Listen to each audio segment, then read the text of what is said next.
Sidelines with Rob Browne. Talk sporty to me.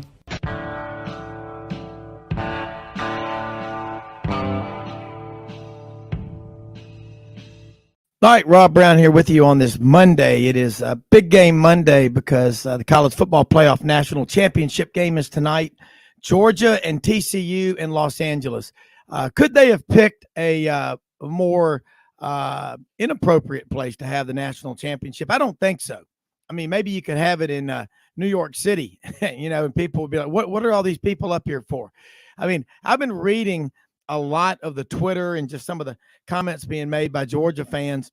The people are scattered all over, LA, the basin. Just it's a huge area, and you're not going to be able to tailgate. That's really an awful decision, and they should have never, selected Los Angeles and SoFi Stadium. Of course, money talks and BS walks. That's how that happened, but I am just really surprised because the atmosphere out there, no tailgating, people won't be liquored up. And if you're drinking beer out there, it's like $10 or $12 a beer. Wow. That just, some people, I think the college football playoff is great, but man, they should have had that game. If you're going to look for a permanent spot, and we'll talk about that today. Maybe it's Jerry's World down in Dallas. That's centrally located. But anyway, got a great show lined up. John Hartwell, the AD, is on with us right now, live with us. In the second segment, we'll be joined by Ben Troupe, ESPN Coastal over in Savannah, Gator All-American, 5 years in the NFL. Love it, man. Got a great book he wrote. It's out there, Uncommon and Unfinished, a native of Swainsboro, Georgia. He's what we love about college football. It's what people do after they put the cleats up. And he actually had a pro career. He walked away on his own after 5 years. Great insight with him. Top of hour number 2, Jordan Hill checks in, 24/7 Sports, covering Georgia for us. We'll be getting his report from Los Angeles, the city of angels, the city of no tailgating. I'm anxious to hear what his thoughts are because he's used to covering legitimate college environments, college atmospheres. And then right after that, Johnny Ballpark Franks will check in from Nashville. The big picture coming up on his number 14,000th interview, native of Huntsville, Alabama, the smartest city in the state. Check us out on Twitter at sidelines_live. Again, we're here every Monday through Saturday, 2 hours a day, www.sidelines.live. Check out our website. If you missed the show, go there. Or you can go to 680thefan.com, the podcast park over in Atlanta. And the Radio Alabama group, Kicks 96.3, Alexander City, or as they say down in Alabama, Alex City. That's how you say it, Alex City. 750 miles of shoreline of Lake Martin. You can hear us down there as well. And we're working every day on building a network of terrestrial radio. So the web, the radio, got it all.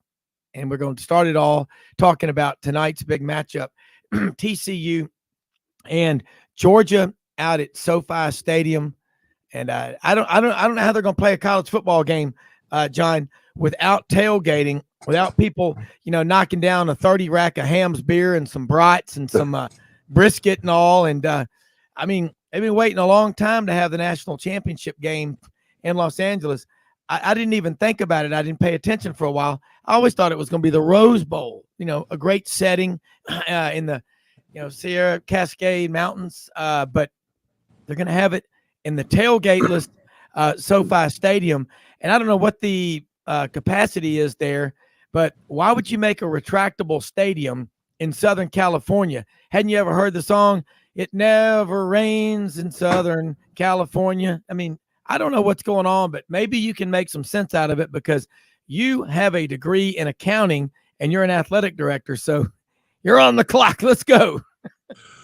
Well, Rob, a little insight here, because actually when I was at Utah State last year, we played in the inaugural Jimmy Kimmel LA Bowl in SoFi Stadium. And SoFi Stadium is an unbelievable facility, probably the nicest stadium I've ever been in. And a lot of people compare it to the Raiders' new stadium in Las Vegas. I actually think SoFi is nicer taken as a whole, but the challenge is the location. It's in Inglewood.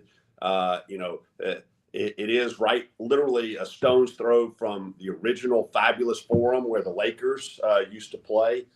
But logistically speaking, and you mentioned this, it's a challenge. When we were there for the bowl game last year, for instance, we stayed at a hotel at LAX. We were supposed to stay in Marina Del Rey, but the hotel was under renovation. But LA is so spread out. You don't have a congregation of fans like you would in downtown Atlanta or, Dallas Fort Worth, or even last year when the championship game was in Indianapolis. You have so many hotels right downtown surrounding the convention center. Mm-hmm. And then the announcement last week that there's no tailgating. Hey, by the way, you get to pay $100 to park, but you can't pop your trunk and pop a top of a cold beverage of your choice. So the logistics of it make it really challenging for the players themselves. For the players themselves, it will be an unbelievable experience. The venue is tremendous, the video boards and all of those things. But from a fan experience standpoint, we've already heard it on the front side, some complaints from fans. It will be interesting to hear it from the backside. And to me, the most telling thing about the front side negative fan experience, go look at StubHub or SeatGeek or one of those right now. You can find upper level tickets for about half the face value. Yeah, I mean, Los Angeles, and again, this parlays into the Big Ten wanting to bring in Southern Cal. They are, and UCLA for that TV market. And I remember earlier this season, someone sent a picture. It was all over Twitter and all over social media of a UCLA game. Maybe they were playing. It was early in the season, and they said, this is the TV market that the Big Ten wants? Really? I don't look. I know there's 38 million people in California. Well, there were, because a lot of them have left. And I sit there and I say, the Rose Bowl, I'll give it that. It's just an incredible setting. Play the championship game there. And I know this is a great venue, but you've got to think about the fans, the atmosphere, the setting. Somehow people are going to figure a way to get around it, man. We made it through Prohibition in America. We'll get through a tailgateless national championship, but that's what college football is. It's the buildup. And I know in a lot of the NFL environments, it's just a bunch of people out there, cooking brats and drinking Kreuzen beer in a parking lot. It's not a whole lot of atmosphere. College, it's about the campus and just the whole venue. But I know this is a great stadium. I remember the Super Bowl there last year. So anyway, now let's get down to the game. TCU and Georgia. John, I like TCU's chances, but I still pick Georgia 34-29. The line's 13, but I think Georgia's going to have to play a full 60 because TCU they have won more games coming from behind than any team in college football since 1975. So Georgia, they got their they got a huge wake up call. Not that they expected to just show up and blink and beat Ohio State, but I think it's going to be a really tight game tonight based on what I've seen from both teams all year. Yeah, I think it'll be a really good game as well. And you look back last week to the semifinal games, two tremendous football games, not a whole lot of defense. And I think you're probably going to see some more of that tonight. Ohio State did a nice job of exposing maybe some weaknesses in the Georgia secondary. And TCU can clearly go vertical with Max Duggan pulling the trigger there. But I do look, and I think I said this last Thursday, I look for Georgia to win the game in the end. I believe it's going to be a close game. Brock Bowers, the tight end, who's actually a California native. Yeah. Without a doubt, the best tight end in college football. And I know I'll be interested to hear Ben critique Brock Bowers because obviously Ben knows a little bit about playing tight end in the SEC and at the highest level in the NFL. But I think it's going to be a heck of a football game. And again, I know we opened talking a little bit about some of the challenges in LA, and I'm just thinking about our viewers out there, and they may get stuck on 285 around Atlanta one day. They may get stuck on 40 in Memphis trying to get across the Mississippi River. Yeah. I promise you that is nothing compared to being in the parking lot of the 405 in LA. And you think about it too. One of the other logistics here is 3 hours difference between the East Coast and the West Coast. So you're talking about I think a 4:30, 4:40 kickoff time in LA. That's going to be a challenge too. So I do think, obviously, it's a major media market, but I think you're going to see more serious discussion going forward about the location. And again, one of the factors of that, I don't know that they're going to have a full stadium tonight. Yeah, and that's a concern. I mean, they wanted to put it out there. If you put that game in Dallas, you put that game in Indianapolis, Atlanta, New Orleans, it is packed. Now, I would say Miami, but I don't believe if you had that game in Miami, it would necessarily be packed, because even in their heyday, the U at Miami, they had trouble drawing crowds.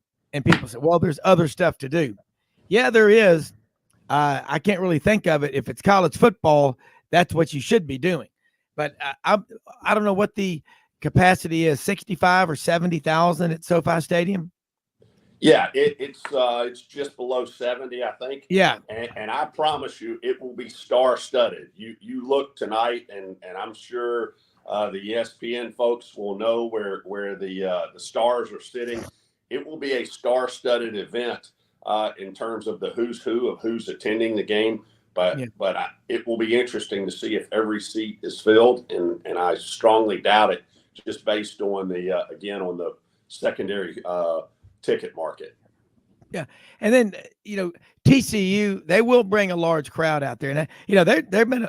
I know in the last decade there was a possibility TCU was being considered to go to the Pac-12, but I don't think that would have been a good fit. I think they're right where they belong, but I'm sure they're bringing a lot of fans out there, and I'm sure Georgia is. But that is just the reports from everybody that's out there. And Jordan Hill's going to join us from 24/7 Sports, who covers Georgia.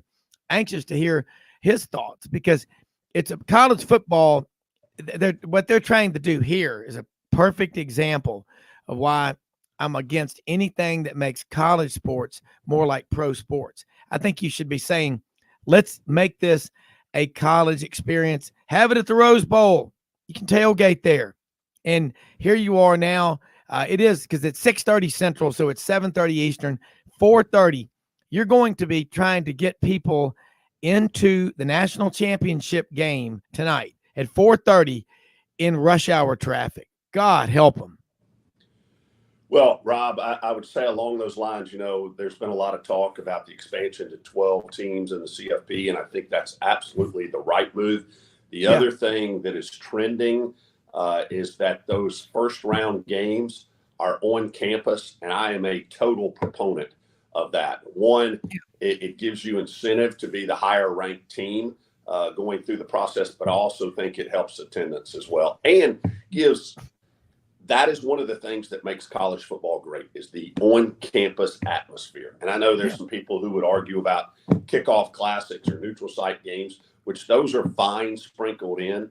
But the bread and butter, one of the things that makes college football so great is the on-campus atmosphere. Yeah, it is. And, we don't really see that many games where SEC schools go on the road in a true road environment and play, in top 5, top 10 matchups. And you go back to LSU, their magical 2019 national championship season, when they beat Texas early in the season on the road in Austin at night. Did you know that was the first time in LSU's, which is now a 130-year history of college football, that was their first ever win on the road, true road environment, against the top 10 team. It's just, these neutral site games, they typically, you'll see Alabama play Michigan or Auburn play Oregon in Dallas. And that's a distinct advantage to those Southern schools. Auburn and Alabama have a lot of alumni in Texas, just fans, period. I mean, Alabama's got fans all over the country. They're a national reach. They're the top branded program in the country, if you're honest with yourself. Notre Dame, they are. I don't know if their fans are as passionate as the Alabama fans are. But again, we go back to the 12-team playoff in November. John, I think every school is going to think, hey, if they're in the top 25, they've got a chance to be in the playoff. Yeah, and I think that's what's going to make it so exciting down the stretch in November. And on the flip side, and I've got some very good friends that are on the committee. It's going to be a real challenge. You think that there's been some debate about what team is number 4 and what team is number 5. I know our friends from Tuscaloosa out there would weigh in on that this year. But just think when you expand it to 12 and who's number 12 and who's 13, I think that's going to create even additional fodder in terms of that. But I think for the overall good of the game, it makes all the sense in the world to have a 12-team playoff. Yeah, I do too. We're about to go to a break, but you think about, and you've spent the last 8 years in the Pacific Northwest at Utah State. Those people out there, if you're ESPN, CBS, Fox Sports, you're thinking about in November, how do you keep people in the South, the most target-rich college market in America, interested in the Civil War, Oregon State, or the Apple Cup, Washington State, Utah State, whatever.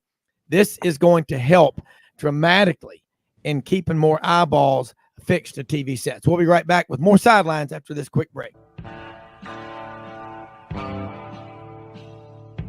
Hey y'all, it's Ainsley from Hewlett & Dunn, just coming to let you know about our new collection of boots. It's going to be our dress boots. They're the Horsepower collection, and they're genuine exotic leathers and really comfortable. Comes in all different sizes and patterns, so come check them out.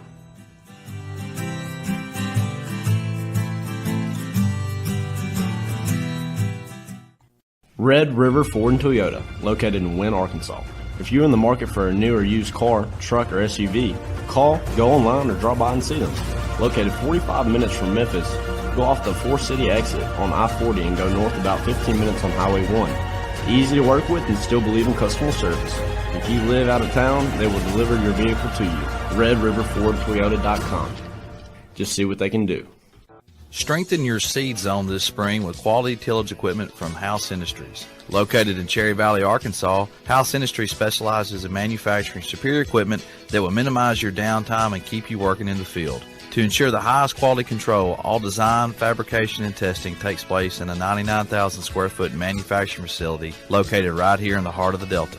Locate your nearest House equipment dealer online at houseindustriesinc.com.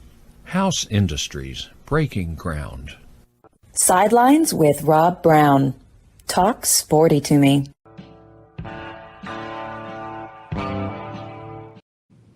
All right, Rob Browne back with John Hartwell, the AD, proud native son of Mobile, and most recently, last 8 years at Utah State University.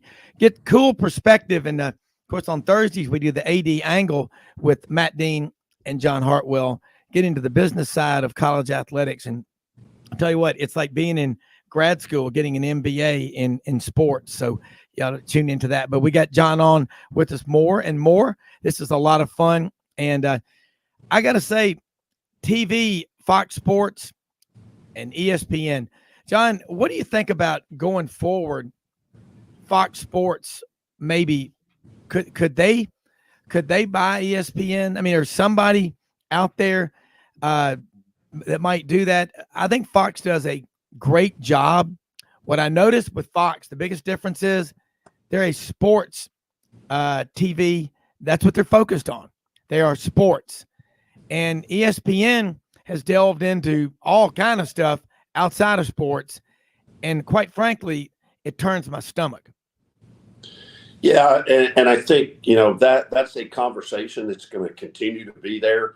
And don't discount the streaming folks too. Obviously, Amazon has deep pockets as well. They are venturing more and more into the sports world because even though you and I, Rob, and the folks of our generation are used to sitting down in front of the TV. Most kids today, their consumption is on their tablet or on their phone or on the go. And, I don't want to make a medical evaluation here.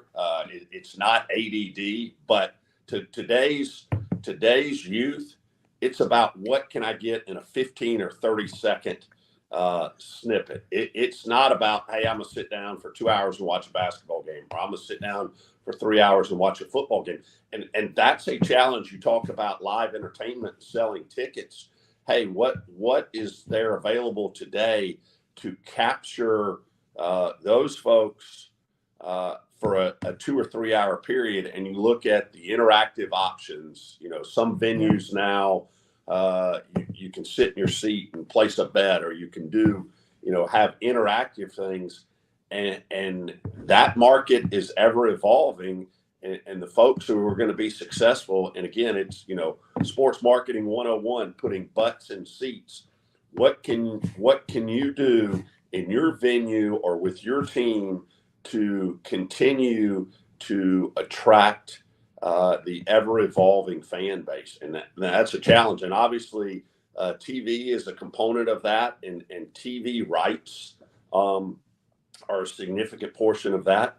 And in the SEC, when you look at the revenue breakdown between ticket sales and the priority seating revenue associated with those ticket sales versus the television revenue, it used to be that the television and broadcast rights revenue were just a fraction of that ticket sales and the seat priority associated with it.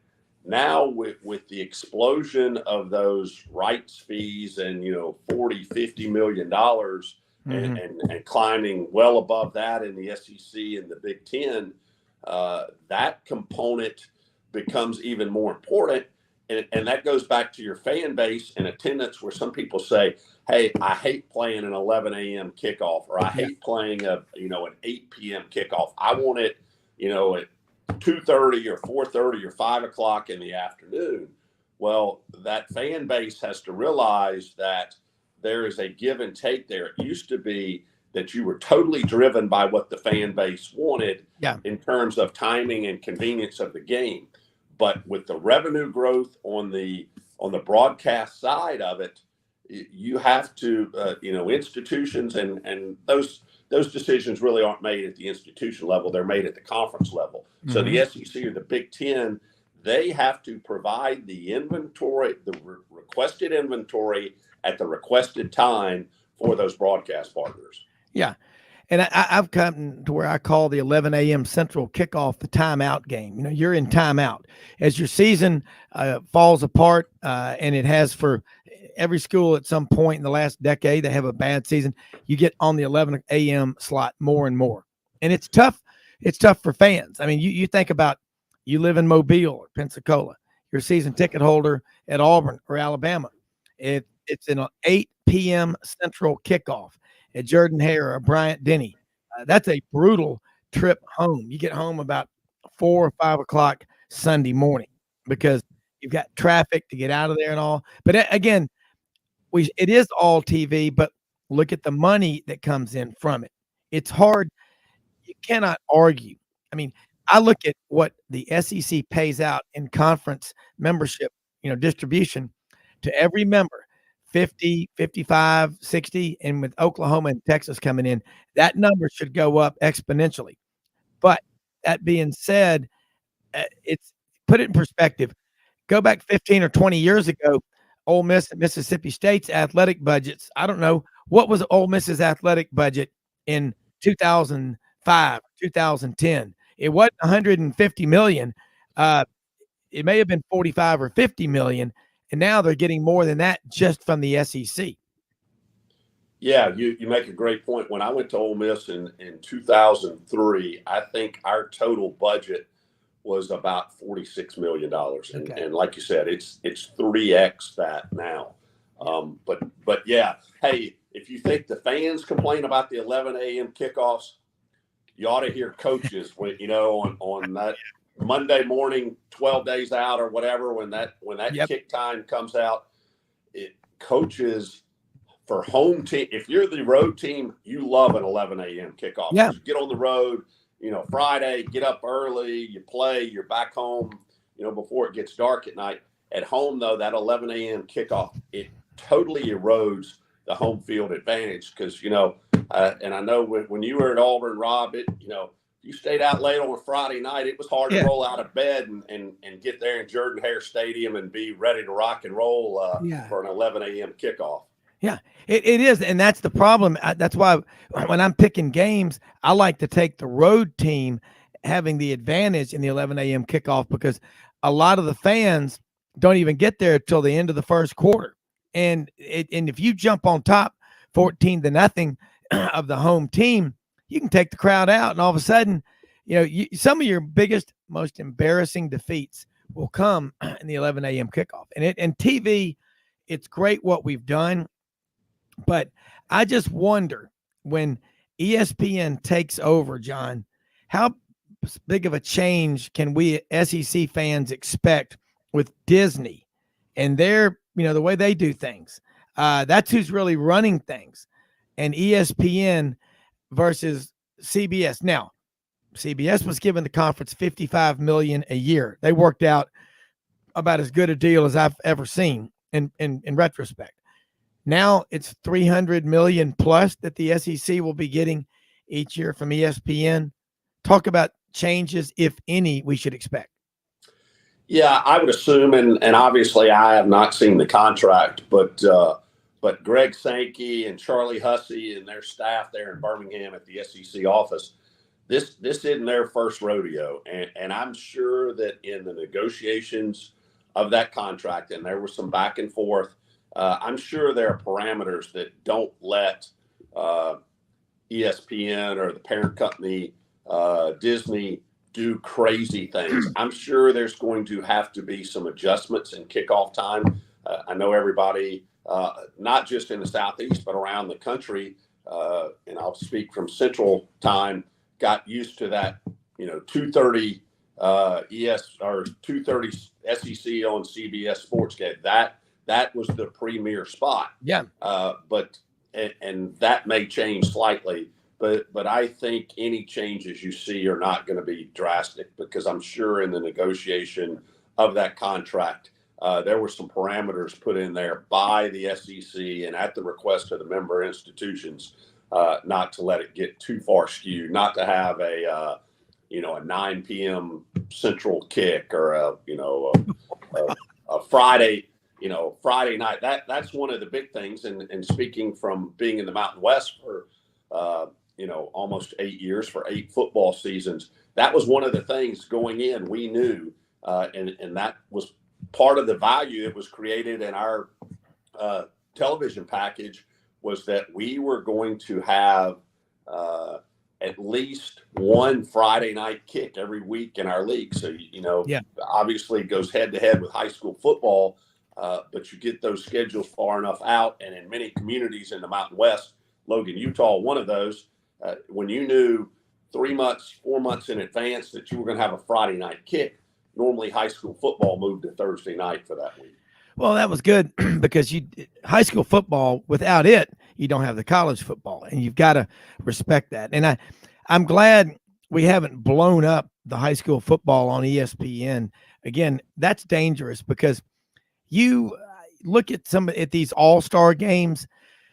I mean, these kids, it's all me. I mean, they shouldn't even call them teams. They should call them collectives because that's what they are. But I'm glad to hear you say that. And the 2:30 kickoff, 2:30 p.m. Central, CBS, my boys and I, and my daughter sometimes, and Mallory now on the team, Alabama grad. I mean, you don't miss that. I mean, it's iconic. And I was talking to my 24-year-old son who just graduated from Auburn and just moved to Charlotte this week. He made a point when we had Vern Lundquist on the show back in late September. And I texted him, I said he was going to be on Sidelines. And he said, legend, iconic figure in my life, watching football with you and Max and Grandbob. I mean, every Auburn game, either going to them or watching them or listening to them. But the effect of TV building that 230 audience, John, it's powerful. All right, let's get ready. Head down to ESPN Coastal, Savannah, Georgia. Swainsboro, Georgia is where he's from, but Gentle Ben, Big Ben Troupe is joining us right now. Ben, welcome to Sidelines. We got John Hartwell, who just left Utah State after being their AD there the last 8 years and is from the South, actually grew up in Mobile and graduated from the Citadel, a country club, real easy 4 years over there. So anyway, but Ben, John, we always talk about the great looking hats that Ben has. I'm giving him a 5.5 on a scale of 1 to 5. Welcome, Ben. Morning, Ben. Morning, John. Always good being on with you, Rob. Hey, we love this stuff. We are talking some college football. We've been also talking about what's going on out there at SoFi Stadium. I mean, you're one of those rare people. It is, extremely rare, who played college football, All-American with Florida, 5 years in the NFL. And again, I love the NFL. I love college, but I'm against anything that makes them college more like pro or vice versa. Want them to be separate. No tailgating out there at SoFi. Any truth to the rumor that all the fans have boycotted and no one's going to the game tonight and they're going to stage a mass tailgate protest? I'm kidding. But let's get your thoughts on this game, the Dogs and the Frogs. Wow, didn't see TCU running the way they did this year. Obviously, they're not the big fish like Oklahoma and Texas. The Big 12 wants to be represented by Oklahoma and Texas, the big brands that help push the entire conference. But I know it's going to be a LaDainian Tomlinson spotting somewhere in SoFi Stadium. Yeah. But as a person that lived up north, that I lived in New Jersey and worked in New York, certain parts of the country, you have college football, but it ain't the same thing. Like you leave a certain demographic, and everything changes. In certain places, it's about the pro teams. And you would think that for one game, they would allow, college rules to take place, but it's almost like they're trying to establish some level of tradition. SoFi Stadium doesn't have a tradition. I know you had a team that won the Super Bowl last year, but come on. I think that Greg Sankey, commissioner of the SEC, the most powerful man in college football, I don't think you're going to worry about these type of situations ever again. Now, I get, because you got a Lincoln Riley at USC, you got a Deion Sanders at Colorado. That portion of the country, you're going to have eyes. But the biggest game of the college football season, you're going to tell the fans they can't. These people spend their whole year hoping that their team make, especially TCU. This is not something that happens every year for them. And to kind of take it away from them, I think is doing a disservice to those fans, the alumni. So, yes, the boycott is going to last up until they open up the gates, and then all of a sudden they're going to forget, and everybody's going to go in, pack the stadium. But I just don't like taking – the fans make college football. As much as I love the players, without the people paying the tickets and buying the concession, there is no college football. You shouldn't take it away from them like that. Yeah, it's like Buddy Martin, GatorbaitMedia.com. You're on his show every week. Says who owns college football? I mean, it's the fans, and the players and the fans have a relationship that is so special. Whether it's the Gator Walk or Tiger Walk at Auburn or the Walk of Champions through the Grove at Ole Miss, there is a connection. It's a spiritual, but it's a real connection. Ben, when I've never seen anything like December 2nd, 1989, when the Auburn team walked through, or tried to, they had to push their way through 25 or maybe 30,000 people in the Tiger Walk. Maybe it was 60,000. I've never seen anything like that in my life. And the players said they were so emotionally jacked that they were worried, man, I don't know if I can play this game. It was scary, but that's college football. And I love your description of that. John Hartwell, you're on with Ben Troupe, proud native son of Swainsboro, Georgia.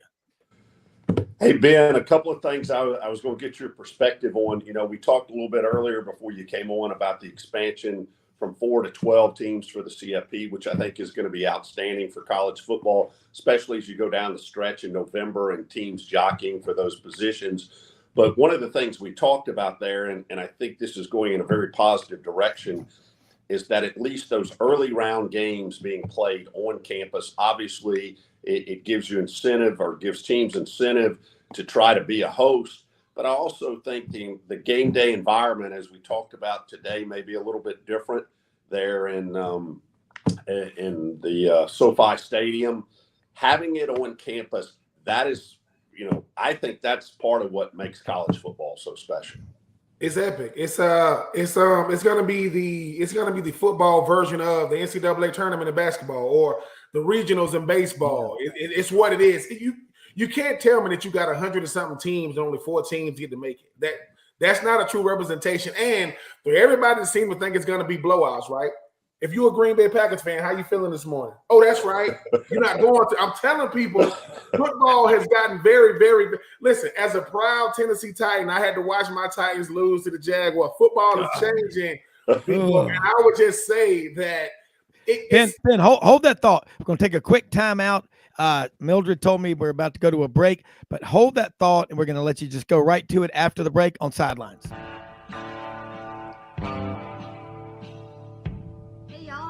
From Hewlett and Dunn, just coming to let you know about our new collection of boots.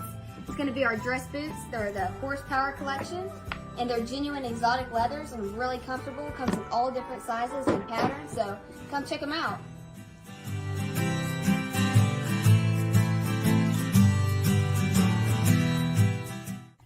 Red River Ford and Toyota, located in Wynne, Arkansas. If you're in the market for a new or used car, truck, or SUV, call, go online, or drop by and see them. Located 45 minutes from Memphis, go off the 4-city exit on I-40 and go north about 15 minutes on Highway 1. Easy to work with and still believe in customer service. If you live out of town, they will deliver your vehicle to you. RedRiverFordToyota.com. Just see what they can do. Strengthen your seed zone this spring with quality tillage equipment from House Industries. Located in Cherry Valley, Arkansas, House Industries specializes in manufacturing superior equipment that will minimize your downtime and keep you working in the field. To ensure the highest quality control, all design, fabrication, and testing takes place in a 99,000 square foot manufacturing facility located right here in the heart of the Delta. Locate your nearest House equipment dealer online at houseindustriesinc.com. House Industries, breaking ground. Sidelines with Rob Browne. Talk sporty to me. Talk sporty to me. Okay, Rob Browne back here with you on this Monday. Ben Troupe, you were making great points about the Titans, the Packers, the NFL, how football's changing. Before the break, let's keep going. I just think that football is the talent gap is like what it should be. And the thing about it is you need teams like TCU, you need teams like Cincinnati to break up the country club known as the SEC. Yes, I played in the SEC. Yes, I understand how dominating it is. If you live anywhere outside of the Southeast, you cannot stand the SEC because it looked like they got a monopoly on ESPN, Sports Center, because that's all you hear about. But a true representation of college football is 12 teams. And I hope it's not my Gators, and I hope we get in. But I hope that it is some upsets because, and when I say upset, I mean the fans. If TCU beats Georgia tonight, that's not an upset. They're one of the top 2 teams left. You don't got to like it. You don't got to like who they played. But 12 teams is a true representation. And like you said, John, having that on-campus experience. Let's face it. You go to college for coaches, for certain, for team colors and tradition. But if I get to say, yeah, man, when I was in college, I get the same question. Man, you went to Florida. Yeah. Did you play with Tebow? No. Did you win that championship? No. I might say yes a couple of times for people that I know I'm not going to run across again. But the college experience is that of the students. That is what it is. And you want to give them the best college experience there is. And John went to the city. I've been to the Citadel, a beautiful campus, by the way. And I think that sometimes we lose sight of. Everybody's looking for Nick Saban Jr., right? Everybody want one of those. Sorry, they don't hand those out. I think that college football is at its best when the entire country gets to be represented in the postseason. And if 12 teams get in, that means more teams get to play bowl games, which is another plus. So, yeah, I think college football is winning. Mark Emmert, I don't know where he is these days. I mean, they say he's the commissioner of the NCAA. Haven't seen him in a while. Hopefully he'll make an appearance in 2023. Yeah. Yeah, I tell you what, Ben, I'm with you. When the NCAA tournament was 16, then 32. I mean, 16, it was almost like the UCLA Invitational for a long time. 10 national championships, totally different. Now, then it went to 64. I remember as a kid, 1979 March Madness. It was Michigan State with Magic Johnson against Indiana State, with Larry Bird. And that got everybody hooked. And it's just gotten better every year since then. But you know what? You have 12 teams in there. Granted, there's 131 Division I teams. That's almost 10% versus right now you've got, 3%. So it's gonna be a big change. But John Hartwell, from the business side, as an AD, I think it's good for everyone. I will say this, John. What if they're making $450 million off of a 4-team playoff? Does that automatically translate to 3 times $450 million is $1,350 million? Is it automatically going to be that big? And if that's the case, do they do something with all that money they bring in to all the 131 D1 schools? What are they going to do with that in terms of distribution? Yeah, great question, Rob. I don't think it's necessarily, 3x dollar for dollar, but it is going to be a bunch of money. But I think a couple of things you're going to see, and it will benefit every FBS school to some extent. But I also think, and I know these discussions are underway, and I was a part of some of these discussions. I think for those 12 teams, you're going to have to take a portion of that in today's world. And again, as we talked last week, you can call it NIL all you want to. It's pay for play in a manner. But I think you're going to have to take a portion of that money and set it aside. However, and it's not going to be based on how many yards, a certain player gets in a game or how many tackles or anything like that. I think you're going to have to take a portion of that money to go to every student athlete on those 12 teams. And I think that will help.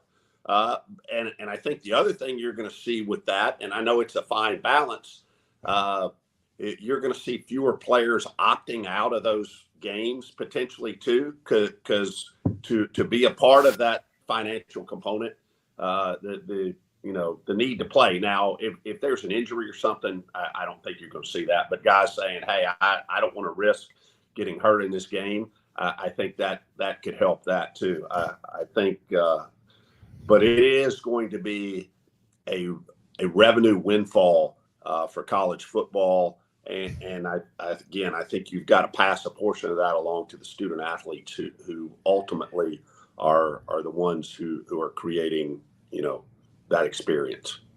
Yeah.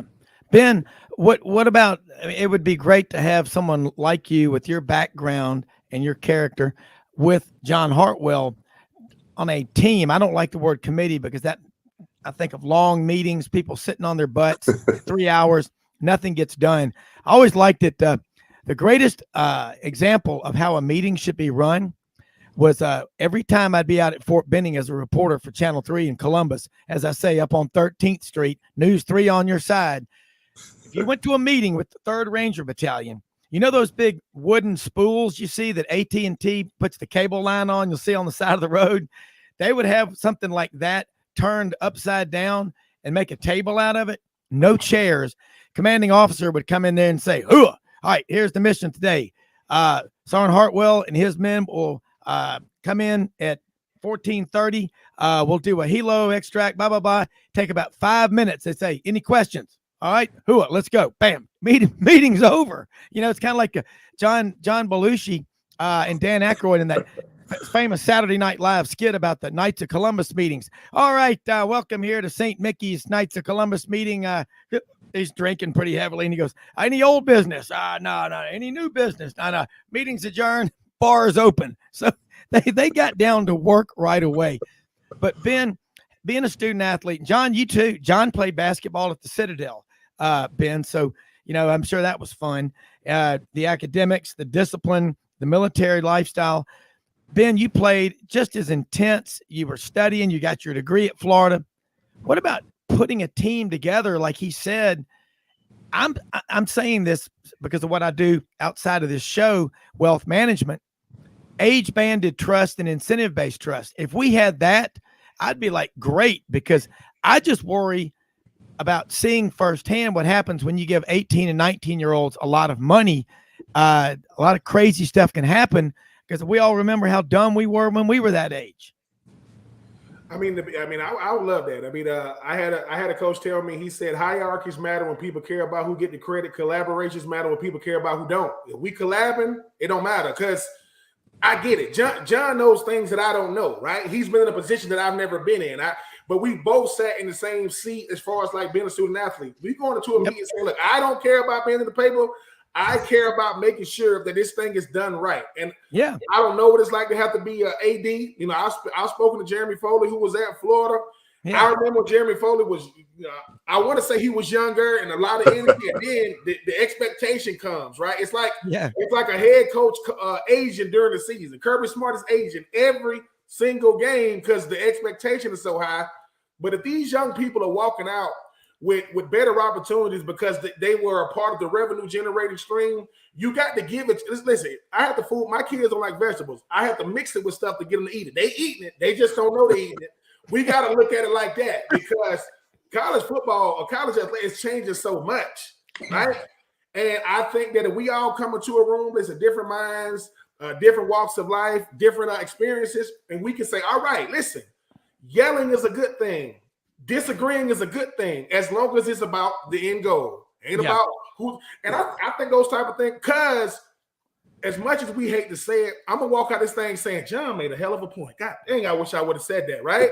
But at the same time, if me and John can yell and scream in there and walk out saying, man, I'm gonna see you next week, that's all I care about. Because I think too often at times people think we got to agree all the time. No, disagreement is the best thing. If everybody just no. It's like, listen, the hardest thing I have to do every day is figure out what we're going to eat for lunch. And a bunch of grown, and where we're going to eat.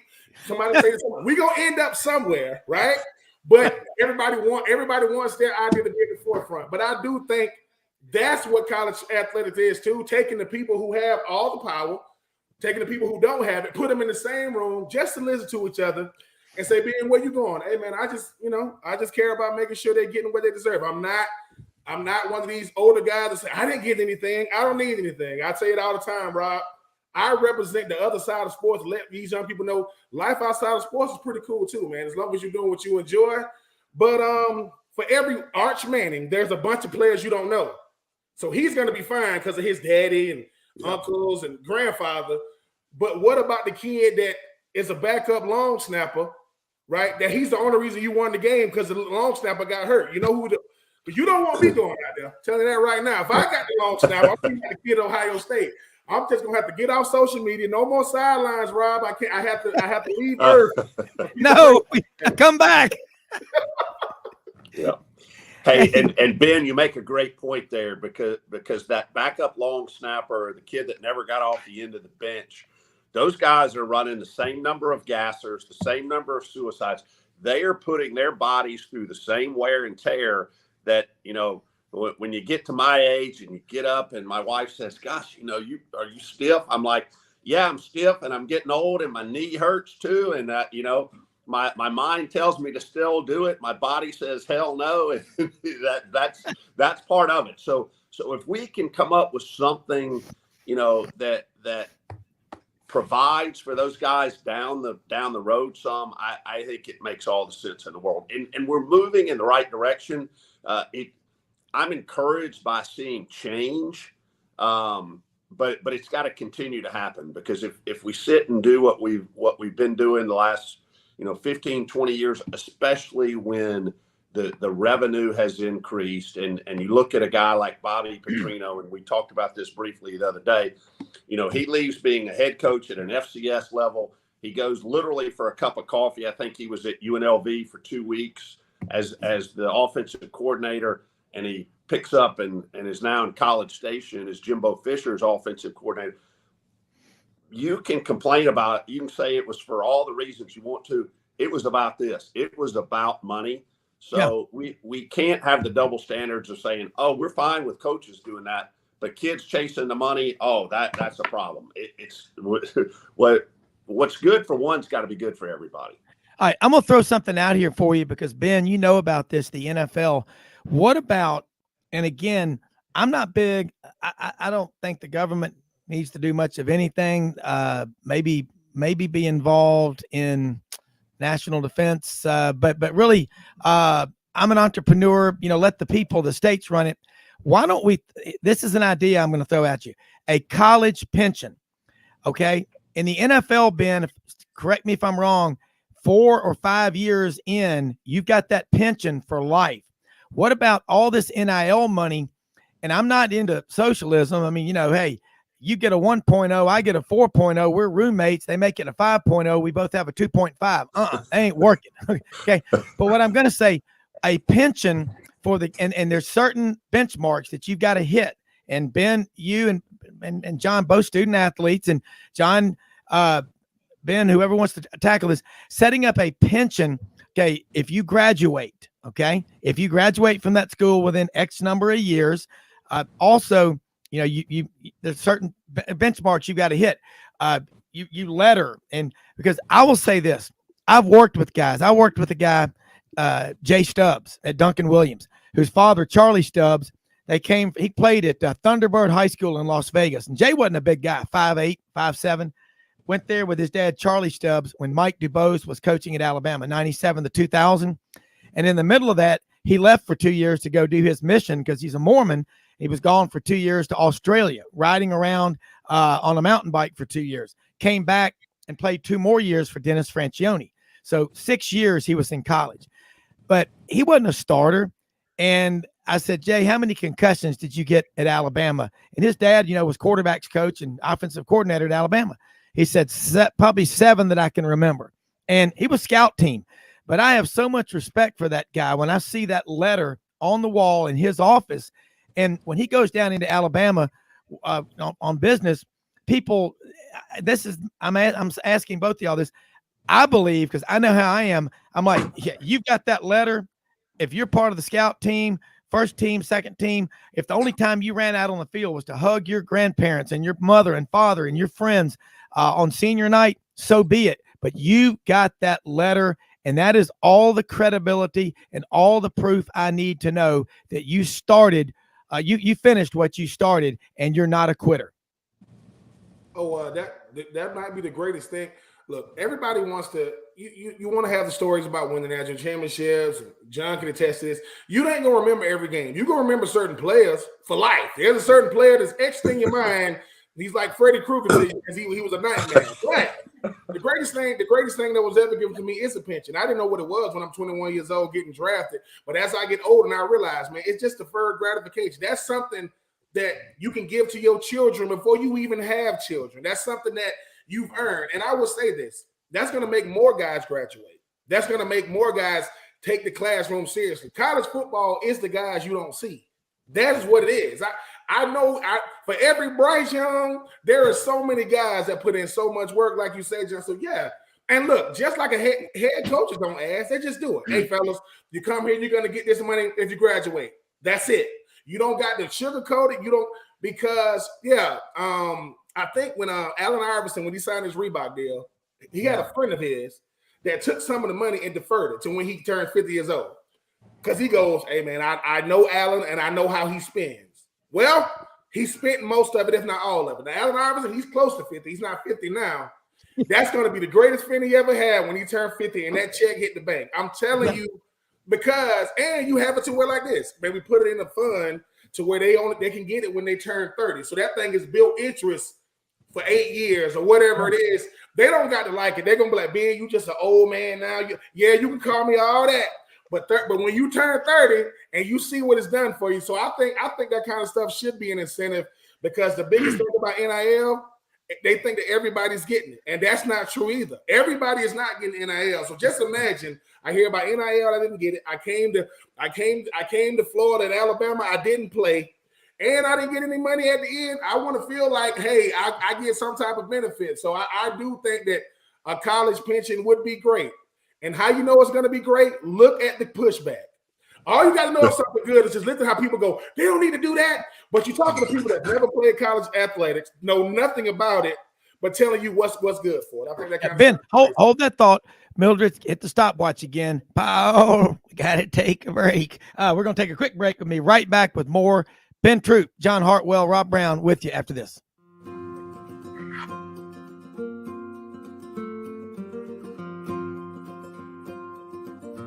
Hey everyone, my name is David Wisdom. And I'm Shelby McNeil, and we're attorneys with Haggard, Cleveland, Pierce, Thompson & Short, your local Auburn law firm. Established in 1959, right in the heart of Auburn, Haggard, Cleveland, Pierce, Thompson & Short has grown in response to our clients' legal needs. We're a full-service law firm focusing on the legal issues our clients face. We take pride in providing our clients with exceptional legal services, ongoing communication, and skilled representation. If you have any questions about our services, please give us a call or visit our website today.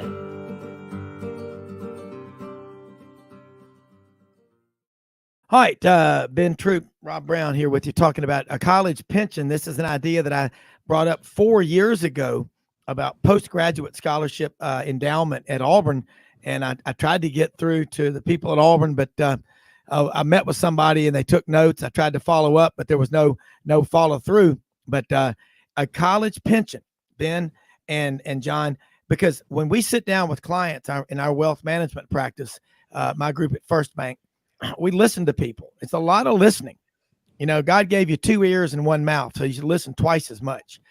And they'll tell us, we love our kids, but we don't want to give them $10 million or $20 million when they're 19 or 20 or 21. And I mean, what would you have done, Rob, in college if you'd had 10 million when you were 19? I'm like, oh, I would have certainly invested it all wisely in an age-banded trust. Yeah. Oh yeah, sure. I know how that goes. But I think if we did that and you graduate, it would keep people at that school, because maybe not every school would have a pension. But if you're Auburn or Florida or Ole Miss, why not have a pension with all this money?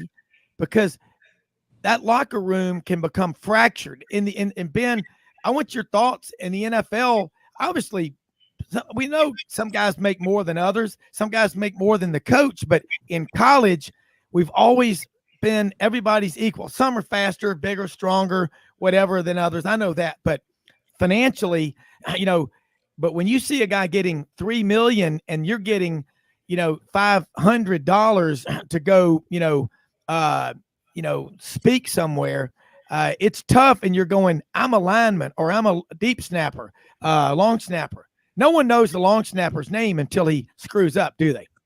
Yeah, but I think the core values when you talk about money in college is make sure everybody gets something. A surefire way is bowl game. Man, I didn't get to college, didn't know nothing about no bowl games. We go to the Sugar Bowl, and we get off the plane in New Orleans. Got one of the guys on staff give me an envelope that got money in it. I go, whoa. Now to this day, I don't know what I did with that money. I know I spent it. It got spent so fast. Everything in college is structured, right? Everything you do, where you go eat, when you go treat this pension the same way. Treat the same, because look, at the University of Florida, Anthony Richardson, he's going to be a top round pick. He's going to get the most money, but you expect that from the quarterback, right? Yeah. But a former player that played with me, Shannon Snell, that played when I was at Florida, works at Sonny's Barbecue, and he did an NIL for the line. You know what he gave him? Food. He didn't give him no money. Yeah, because it makes sense. Big guys, we hungry. Little guys hungry. You're gonna get some free brisket and all that. But to me, it's stuff like that. It's like the money's supposed to be a benefit. Look, I'm like you, Rob. So, hey man, give me $1 million at 19. Of course, I'm gonna invest. Not only did I not know what investing was, the only person that kept any money in my pocket was my financial advisor. Shout out to Covenant Partners in Nashville. I didn't know. You got to think, these people are very, very talented, but they play video games. That's it. They're no different. If I'm 7 feet tall and I play for Kentucky, I like to play video games. I just can post up. They're not different than the everyday student. They just a more high profile. So I think we got to stop thinking that, yes, because I picked Ole Miss over Mississippi State, I'm better at life than the guy that just went. I'm not. I just can play a sport. So just find a way to structure it. Yeah. Give it to them, say it's deferred, They don't know what deferred mean. I didn't know what automatic deposit was. Direct deposit. When I first got to college, they said, you want a direct deposit? I said, no, I want the check. I don't know what you talking about, lady, but I know what the check is. So I understand that because they're the most high profile, they're no better in life than anybody that's there. But I think if we come up with a way to give them something, because you want to have something to show for. That might, and that's all it really comes down to in the end. Yeah, Ben, we've got Jordan Hill coming on now, 24/7 Sports, covering Georgia. Stay on with us if you can, because I know he's got about 18, 20 minutes. I know he's on a tight schedule today, but hang on with us. I want to pick up that discussion. Jordan Hill, 24/7 Sports, Georgia, in Los Angeles, no tailgate. Is there going to be a game? I mean, have there been riots in the streets? I mean, this is just not right. But hey, I've got Georgia to win 34-29, but I want to hear your thoughts. Yeah, I'm picking Georgia by 10, 31-21. I'm expecting a good game. I think a lot of people, know the way Georgia's played this year and think, well, they can just name the score. And I just don't think that's the case against TCU. And again, what interests me the most is probably the first quarter of this game, because if TCU gets behind, this is a team that's played behind so much this season. And I think it's a team that's not going to panic. So I'm expecting a good game. I think in the end, when it comes to this matchup, what intrigues me the most is TCU's defense. I mean, they did just give up 45 to Michigan in a game that, Michigan should have won. I mean, they threw 2 pick sixes. They had the fumble after the controversial call on what I thought was a touchdown, that long touchdown pass against Mark Short. Michigan had a lot of opportunities, and I just think that TCU's defense gives me a lot of pause going into this game tonight. You look at it like we all are. Ben Troupe is on with us right now, who played at Florida and in the NFL, and John Hartwell, last 8 years as athletic director at Utah State. They're both student athletes, so I'm going to have them jump in here, and y'all have got questions on this Georgia TCU game, because Jordan's on here with us every week, and I'm going to tell you, he's one of the best guys out there. You need to follow him on Twitter, puts out great information. He is what we used to have. It was called a newspaper with a sports section. He's now the electronic real-time version of it. So this is good stuff, guys. Jump in here. Hey, Jordan, I'd love to tie you and Ben into this question. And Ben, when Rob and I were talking earlier, we talked a little bit about the tight end position. I know the tight end doesn't always get all the glamour, but obviously Brock Bowers had an unbelievable freshman year last year, has had some really big games this year. I think he could be the difference in this game. And I really thought in the semifinal game, they really didn't target him much at all in the first half, went to him a little bit more in the second half, but be interested in you guys' thoughts on that. Ben, if you want to take it first, and I'll jump in. Brock is a gifted athlete. I think what makes Brock go is the fact that they didn't ask him to become something he's not. People say, did he have to get bigger? No, Darnell Washington to me is the inline guy, and then you got Brock as a guy that you can move around. I would say this about Brock Bowers. To me, he has that. Whenever you think, oh, they're not targeting him, he'll hit you for 6. He'll hit you for 60. He has gifts. Most guys, every guy on that field is talented. That guy has gifts. And I think the thing about Kirby Smart is one of those guys that say, okay, I'm not going to show what we're going to do with him in the national championship if we make it there. If you think coming out of this game, Brock Bowers ain't going to have 10 targets, you're not doing your job. They're going to find a way. Because I can live with those odds. If I throw him 10, he catch 7, he probably went over $1, 20 and 2 TDs. But I think because he's never had to get bigger, and because you got Darnell Washington, hey, man, the best tight ends in the country definitely reside in Athens.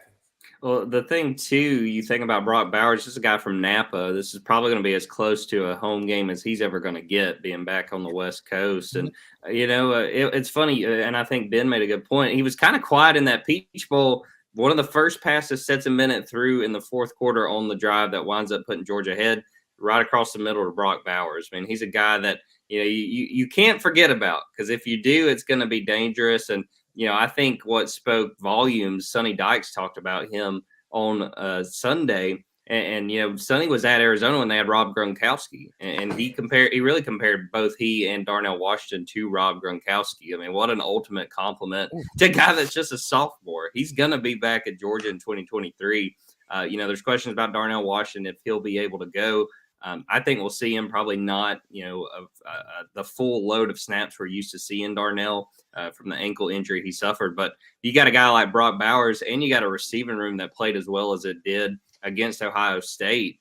I think that's a huge asset for Georgia going into what I think will be a really competitive game. All right, this is a question for you, Jordan. What if you're the Georgia defensive coordinator is going to keep you up all night when you're studying tape for the TCU matchup? I think the biggest thing is just the concern at Georgia's outside linebacker. I mean, they lost Nolan Smith back on October 29th against Florida in that Peach Bowl. Chaz Chambliss gets banged up. He hyperextends a knee. Robert Bill goes down, and he's the veteran guy that wound up leading the team in sacks in 2021. They relied on a lot of freshmen. I asked Kirby Smart about this earlier in the week. If you go back to Ohio State's last drive, and obviously it was a pretty successful drive, it just ends with a missed field goal. They've got Jalen Walker, who's a true freshman out there. They've got Marvin Jones Jr., who's a true freshman out there, and a couple other true freshmen at other positions. It's a real concern, in my opinion, going into this game as outside linebacker. I mean, they don't have the experience. They're going against a guy in Max Duggan that I think is going to be a little more willing to take off and run. And, that also works with the middle linebackers, the inside linebackers like Jamon Demas-Johnson and Smile Munden as well. But I think these outside linebackers are going to be tested. And there's no doubt, even if Chaz Chambliss is able to play, if Robert Bill is able to go, they're going to have to rely on some younger guys who have never been on this stage. And that's going to be a tall task against a TCU offense that is willing and able to put up a lot of points. You worry about Georgia. I thought Ohio State would come out, get on top. Georgia would fight their way back, and they did. It took the full 60. TCU, that's almost like their DNA. They're like the sixth man who likes to come in off the bench. I think they relish being behind. But Georgia, if their defense finds a way to slow TCU down, say 50%, then I don't think they come back in a matchup like this. Well, yeah, I mean that's the thing that is going to be something to watch. And two, I mean, look, TCU deserves to be here. Won a lot of games. The only game they lost was in overtime in the Big 12 championship game, and they rallied back to even get it to that point. But, I mean, the thing that intrigues me is just the line of scrimmages and the talent differential. I mean, that TCU has been able to make plays, and TCU has, lived up to the Cinderella story and being the underdog and getting to this point. But, I mean, the fact of the matter is go look at the talent on Georgia's sideline. And, I think that's going to play a part. I mean, I know that TCU is physical enough against Michigan, obviously made the plays they had to make, but can they hold up when they're trying to slow down Jalen Carter? Can they, like we talked about a few minutes ago, keep up with a guy like Brock Bowers? It's a tall task, and there's a lot of really good SEC teams that weren't able to do that this year. If they're able to do that, even if they don't win this game, I'm going to come away very impressed. Yeah. John Hartwell, I know you got another question. You have to go here. Go ahead. Yeah, I'd go back to Ben because obviously I've heard Jordan's take. I was asked this question the other day by Rob. I think Georgia wins in the end. I think it's a closer game than our friends in Vegas think it's going to be. I think 13 may be the line right now. What do you see as the outcome of the game, Ben? I see it being a good game. I think TCU is going to fight, but I think Georgia's one of those teams. It's real similar when Georgia played Mizzou. When Georgia says, wait a minute, like with Georgia, you can't stop them. It's like once Georgia decide that's it, that's it. And I got to say this. Yeah. I don't know if are there greater players in college football than Stetson Bennett? Yes. Is there a greater story? I don't think there is. I really and I don't think it's close. The only thing that Stetson Bennett didn't do is win the Heisman. You know who they gave that to? Kyler Murray and Baker Mayfield, under 6 foot tall quarterbacks, right? You know what they didn't do? Go to back-to-back national championships. Now, Baker Mayfield, he got to meet that Georgia team. He met the first half, it's a runaway. Second half, they made adjustments, Sony Michel and Nick Chubb. And I just think when you come talking about a guy like Stetson Bennett, people getting mad at his genetics. Well, I'm sorry, I'm not a big dude. I'm not gonna come out the tunnel 6'2". But when you talk about the greatest decision Kirby Smart has made, it's calling Stetson.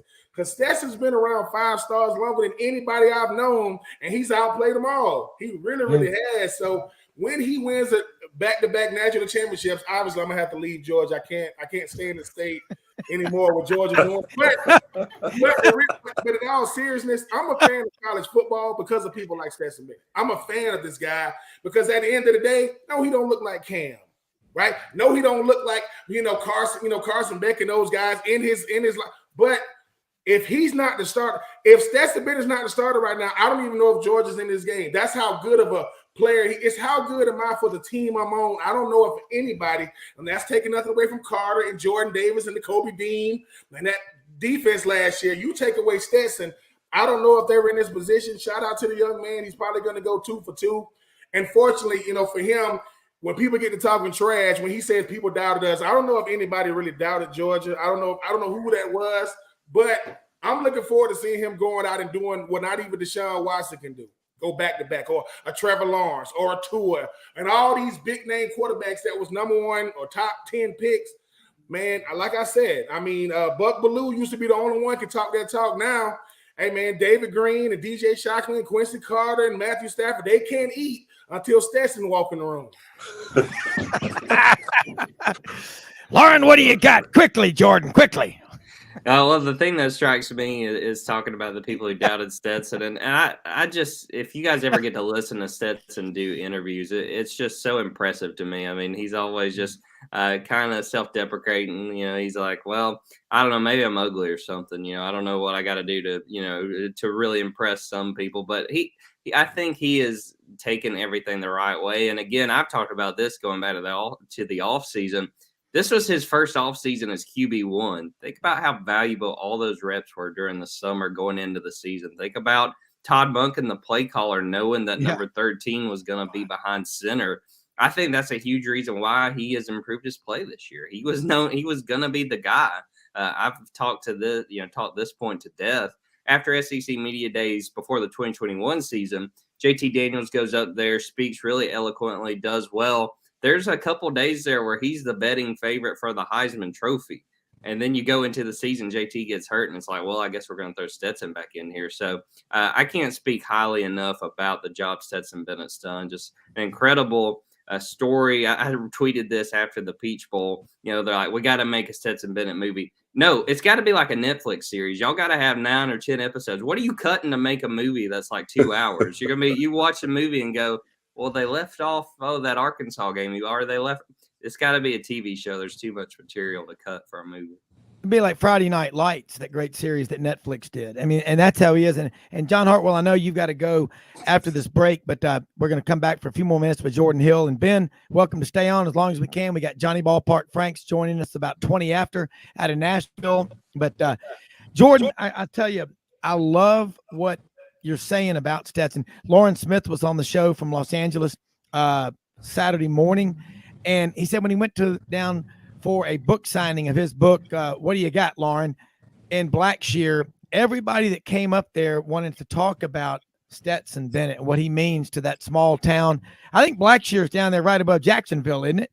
Yeah, it's not far at all. I've got family down in Waycross, and it's not very far from Waycross.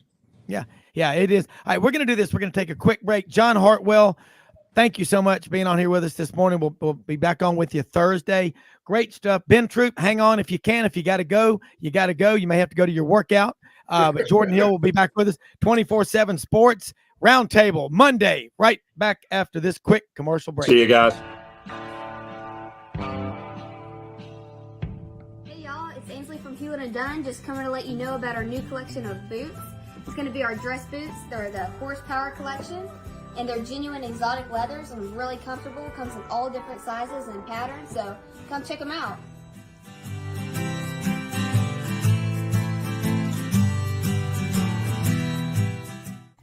Red River Ford and Toyota, located in Wynne, Arkansas.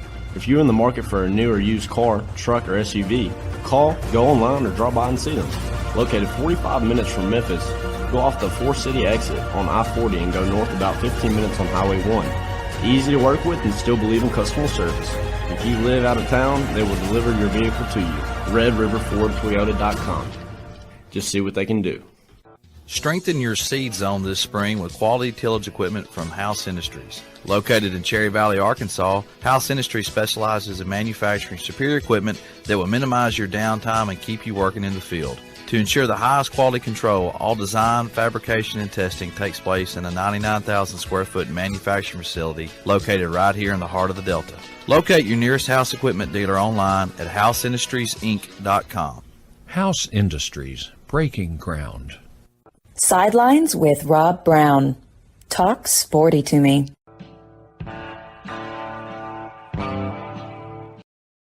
All right, Jordan Hill, 24/7 Sports, Georgia.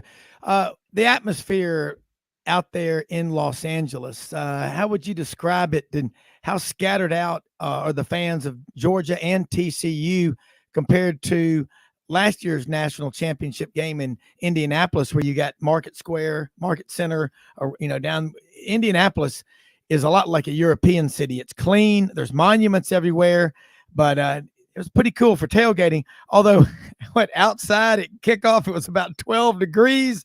That was a tough one, but I'm sure you'll take the weather this year. There's got to be some positives. Oh, yeah. It is a little different, definitely, compared to Indianapolis. And it was funny on the junkyard on our message board there on Dogs 247. They were saying, hey, last year you guys scheduled a meetup in Indianapolis. Are we going to do that? Brother, LA's a little bit bigger than Indianapolis, so probably not going to be able to get the junkyard crew together for that. But, yeah, I think it's an opportunity for a lot of people, a lot of Georgia fans come up to the West Coast. And I know a lot of people who have traveled out here that, this is sort of part one, getting to go see Georgia play, but part two, some sightseeing, get a chance to go around LA. And I've been lucky. I've got my fiance's family is from California, so I had a chance to come out here a few times, and that's been nice. But, getting to show people around, kind of getting to go see like the Hollywood sign and things like that. Yeah. I think there is kind of, a little bit of glitz and glamour for people being out here. But then, come this afternoon here, which is so funny thinking this game's going to be a 4:30 local kick. It's all going to be all about the Dogs. Yeah, all about rush hour traffic in Los Angeles, which will be fun. But I'm sure everybody will be there well in advance. They'll figure out a way to get around this tailgate thing. I'm absolutely convinced. A lot of smart people. All right, Georgia or TCU, who's brought more fans out there?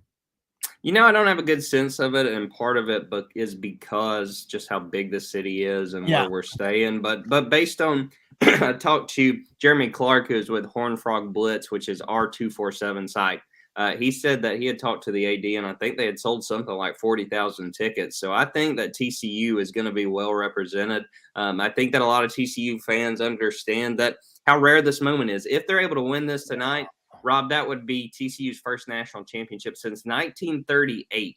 So, it'd be a huge deal. And what Jeremy Clark told me as well, that they have a really good alumni base in the state of California. So I think that they'll be represented well. I have no doubt we'll have a lot of Georgia fans, but I don't think it's going to be a situation where it's very much one-sided. I think that TCU is going to have quite a bit of purple in the stands tonight. Yeah, and you look out there at this game and what it means for both schools. TCU in perspective, I'll put it in perspective. When they signed Zach Evans a couple of years ago out of high school, Houston North Shore High School, he was the first ever 5-star recruit in TCU's history. How many 5-stars does Georgia have on the roster tonight? 23? Something nuts. Something a couple more than one. I went to Georgia, so I think my strong suit, but it's a little bit more than one. Yeah, it's a lot. But again, Sonny Dykes, the way he coaches his teams, his father, Spike Dykes, he learned a lot from him. Mike Leach, This is a guy that I listen to him, the way he thinks. I listen to what Kirby Smart says. These are two outstanding football coaches. I'm going to ask you another one. TCU's best player that maybe people aren't familiar. We all know about Max Duggan. But what about a wide receiver or a linebacker that people are going to be very familiar with, you think, by the end of tonight's game? I think it's Quentin Johnston. I think he's a guy that's got a chance whenever he does go pro to make a name for himself on Sundays. And I think that's the thing. And it happens not just in this game, but in plenty of matchups. We kind of center on the quarterbacks, and the story there. But Quentin Johnston can make plays. And I'm interested, too, maybe not so much in just one player on the TCU defense, but the way they go about it. They're running 3-3-5, and, it's a very different defensive look. And Kirby talked about that on Sunday, just talking about, look, I enjoy watching. He called it a thing of beauty, the way they play defense. And I think that, it's just going to be intriguing to see how, especially Georgia's offensive line, combats that three-man front and going against those guys and kind of understanding the best way to attack. So, it's a really talented team. It's not just Max Duggan willing this team to victory, although it felt like he did that, when they played in that Big 12 championship game. But they got a lot of talent, and I think it's going to be something fun to watch. In the last, are you worried about the fact that Georgia gave up 30 points, 32 in the SEC championship, 41 in the Ohio State game? That's giving up about 35 points a game these last two games, or is it just, hey man, you're playing LSU, and they took the runner-up in the Big Ten, Purdue, and beat them 63-7 the other day. That was a really it was a really good quality win for Georgia. Something tells me that Will Muschamp and the defensive coaches at Georgia have had a month. Well, not a month, but it seems like it. They've had 8-9 days to get ready for TCU, but they've known about TCU.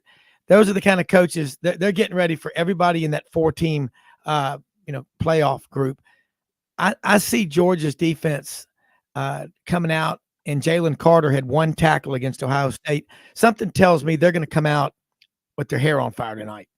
Oh, I agree, and I think that it's going to be something to watch. And again, too, the secondary had gotten torched these last two games, but I go back to the outside linebackers and bring in pressure. C.J. Stroud had a ton of time last week, and there were some critiques that were fair, like with freshman Malachi Starks, one of the safeties. I think he struggled a bit against Ohio State, but I think people lose track sometimes. You can only follow and track a receiver like Marvin Harrison Jr. for so long. You've got to have help and pressure in C.J. Stroud. So, again, to the point I kind of made earlier, it's all about the pass rush to me. They've got to have guys, and again, a lot of talented but inexperienced guys, they have to step up, because if you give Max Duggan a lot of time, he can take off on you. He can make plays down the field.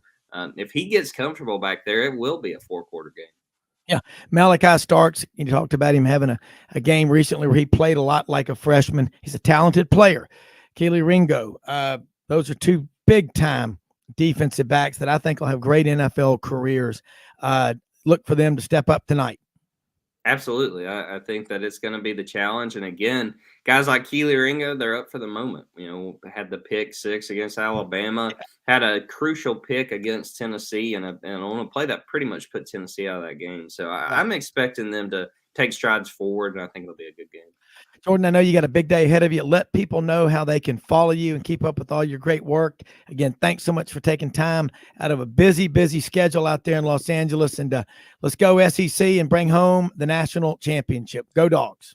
Absolutely. So dogs247.com on Twitter, at Jordan Davis Hill on Twitter, at dogs247. We're going to have a live podcast at 10 a.m. local time over on the Junkyard Dogcast. So everybody feel free to pop on over there then and ask us some questions. And hey, countdown's on, Rob. We're on game day and ready to get there. And the address for that podcast, again, because I've got Paul Wickenheiser just texted me from Reno, Nevada, a dog for life, about hearing that podcast. Yeah, Junkyard Dogcast. You can listen to it live. We'll have it up on our YouTube at Dogs247 and on our Facebook at Dogs247. All right. Look forward to hearing from you next week. Thanks again, Jordan. All right. Appreciate it, Rob. You bet. All right. Let's go to Johnny Ballpark Franks up in Nashville, the big picture.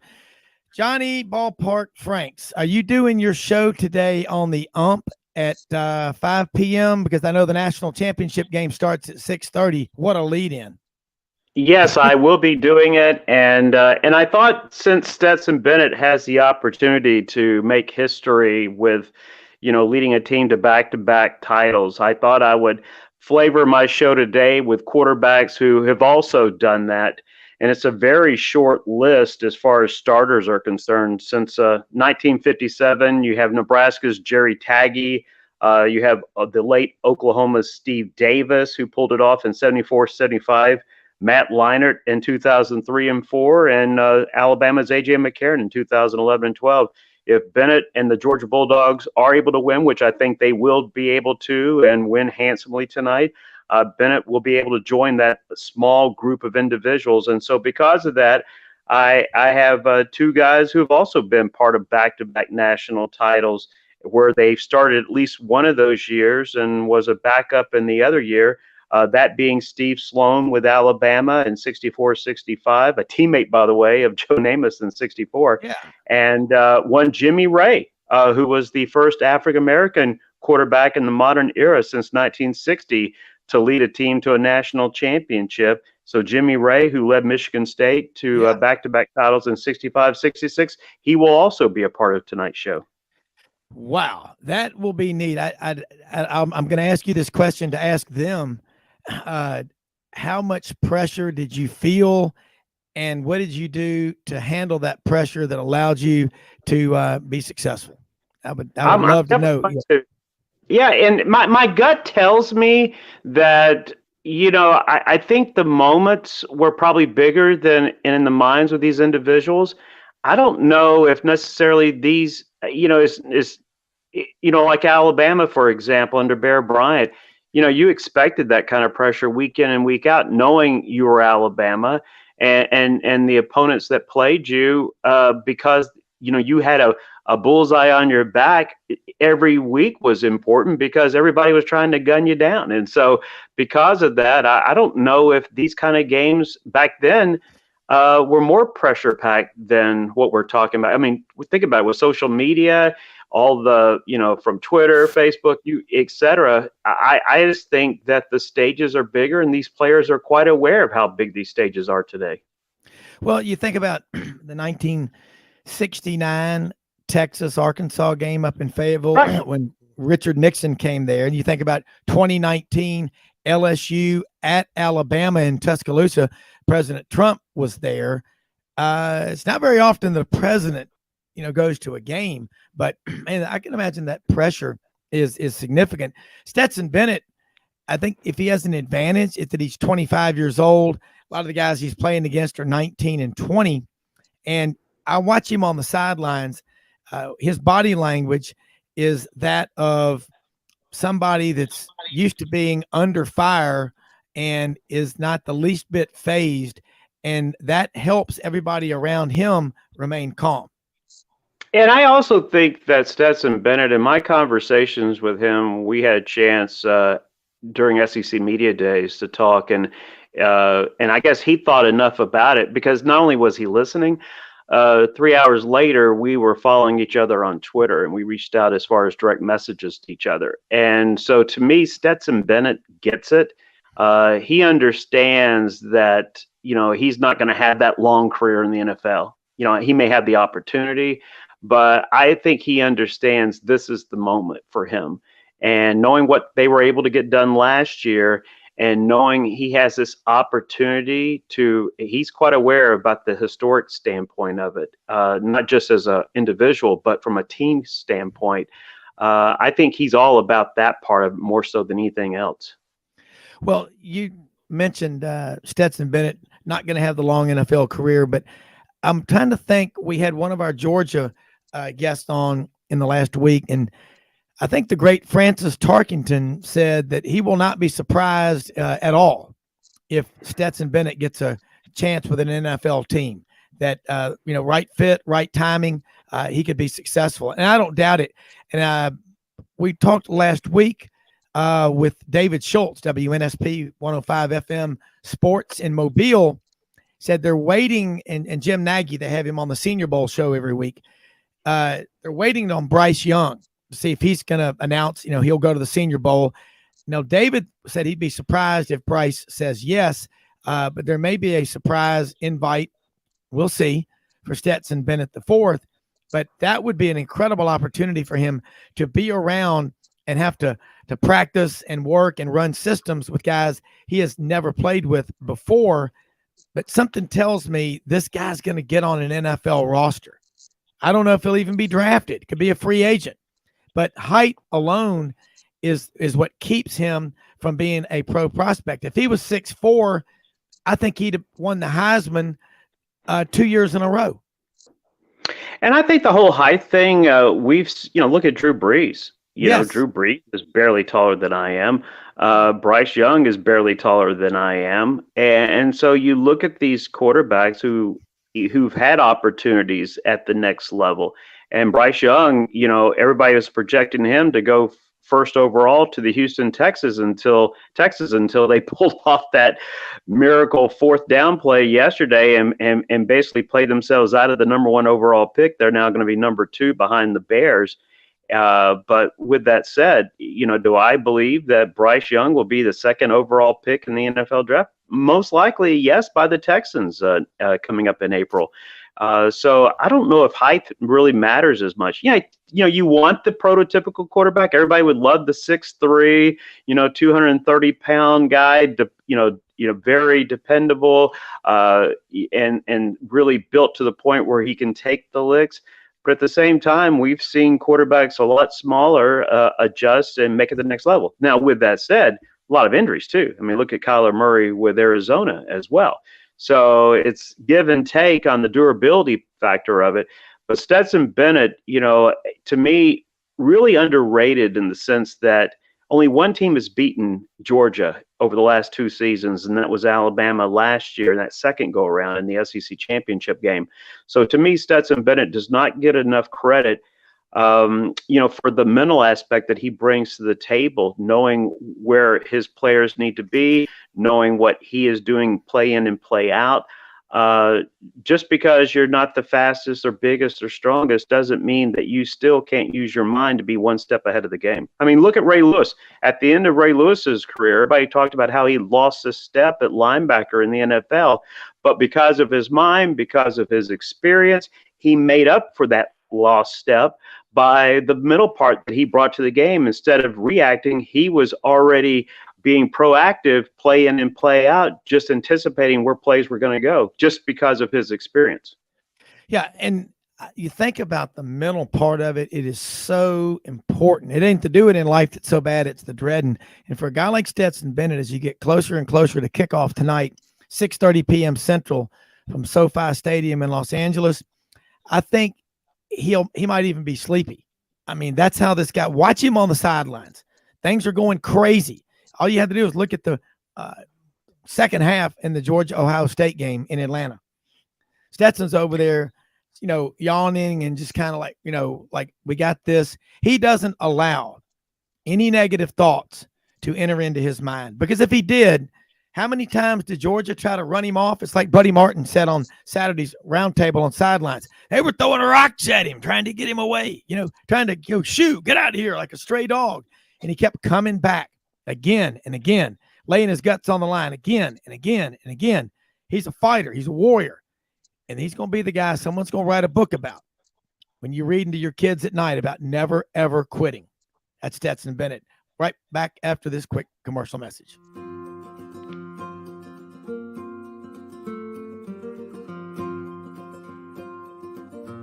Hey everyone, my name is David Wisdom. And I'm Shelby McNeil, and we're attorneys with Hagen, Cleveland, Pierce, Thompson & Short, your local Auburn law firm. Established in 1959 right in the heart of Auburn, Hagen, Cleveland, Pierce, Thompson & Short has grown in response to our clients' legal needs. We're a full-service law firm focusing on the legal issues our clients face. We take pride in providing our clients with exceptional legal services, ongoing communication, and skilled representation. If you have any questions about our services, please give us a call or visit our website today.